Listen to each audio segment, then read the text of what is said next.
আমি বাংলার প্রত্যেকটা গণতন্ত্রপ্রেমী মানুষকে ধন্যবাদ জানাই। সাথে সাথে ধন্যবাদ জানাই রাজ্যের তৃতীয়বার যিনি মুখ্যমন্ত্রী হয়েছেন মমতা ব্যানার্জিকে। মানুষের রায়কে ধন্যবাদ জানিয়ে মানুষ তেনাকে পছন্দ করেছেন। অতএব আমরা চেয়েছিলাম যে এমন একটা বাংলা, যে বাংলায় শিক্ষা, স্বাস্থ্য, কর্মসংস্থান, মানুষ হয়তো আমাদের উপরে বিশ্বাস না করে মমতা ব্যানার্জির উপর বিশ্বাস রেখেছেন, আস্থা রেখেছেন। এই মানুষের বিশ্বাসকে আমরা ধন্যবাদ জানাই এবং ভাঙড়বাসীকে বিশেষভাবে ধন্যবাদ জানাচ্ছি যে আইএসএফ প্রার্থী নওশাদ সিদ্দিকীকে তেনাদের মূল্যবান ভোটটা দিয়ে জিতানোর জন্য। পাশাপাশি সংযুক্ত মোর্চার প্রত্যেকটা প্রার্থীকে যে যেখানে যেভাবে ভোট দিয়েছেন প্রত্যেকটা ভোটারকে আমি ধন্যবাদ জানাচ্ছি। এর পাশাপাশি অত্যন্ত দুঃখের সাথে আমি যেটা বলতে চাইছি, ভোট পরবর্তী রাজ্যের বিভিন্ন জায়গায় যে হিংসা চলছে, হিংসাটা অত্যন্ত দুঃখজনক। গণতন্ত্রের উৎসবে মানুষ নেমেছিল, সেই উৎসবে হার জিত থাকবে। আমরা হেরেছি, টিএমসি জিতেছে। স্বাভাবিক, টিএমসি পার্টিকে মানুষ পছন্দ করেছে, তাই টিএমসি পার্টির প্রত্যেকটা কর্মীদেরকেও আমি ধন্যবাদ জানাচ্ছি যে আপনাদেরকে মানুষ পছন্দ করেছে। নিশ্চয়ই আপনাদের কর্মকাণ্ড তেনাদের ভালো লেগেছে, তাই আপনাদেরও ধন্যবাদ। কিন্তু ভোট পরবর্তীতে যে হিংসাটা চলছে এটা অত্যন্ত দুঃখজনক। গণতন্ত্রের উৎসবকে মানুষ আতঙ্কের উৎসবে পরিণত হয়ে যাচ্ছে। আজকে বিভিন্ন জায়গায় জিসিপি দিয়ে ঘর ভাঙা হচ্ছে এবং এই মারপিট হতে হতে দেগঙ্গার বিধানসভাতে কদমগাছিতে হাসানুজ্জামান বলে একজন আইএসএফ এর সমর্থক, তাকে অস্ত্র দিয়ে কুপিয়ে কুপিয়ে তাকে হত্যা করা হয়েছে নৃশংসভাবে।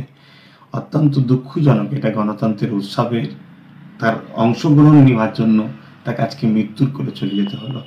পাশাপাশি ভাঙড়ে নারায়ণপুর অঞ্চলে গাজী হাকিবুল মৃত্যুর সঙ্গে লড়ছে এই গণতন্ত্রের উৎসবে সে অংশগ্রহণ করেছিল বলে।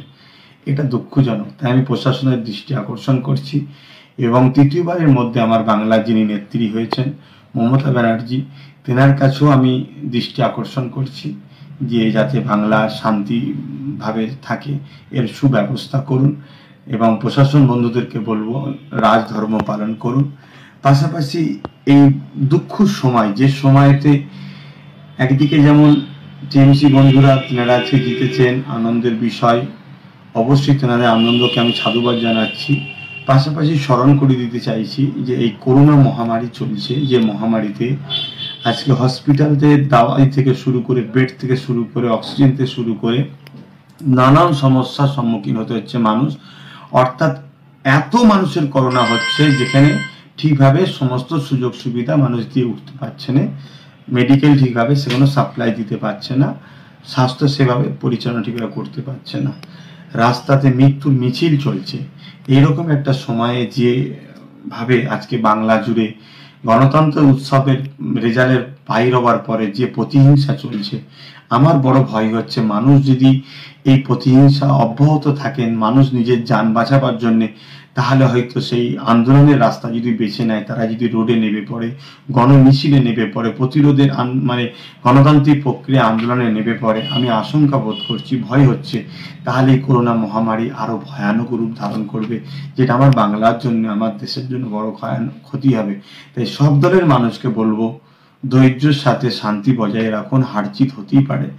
আপনারা জিতেছেন, আপনাদেরকে ধন্যবাদ জানাই। যারা হেরেছেন, গণতন্ত্রের মানুষের যে রায়, সেই রায়টাকে মাথা পেতে আপনাদেরও মেনে নেওয়া দরকার।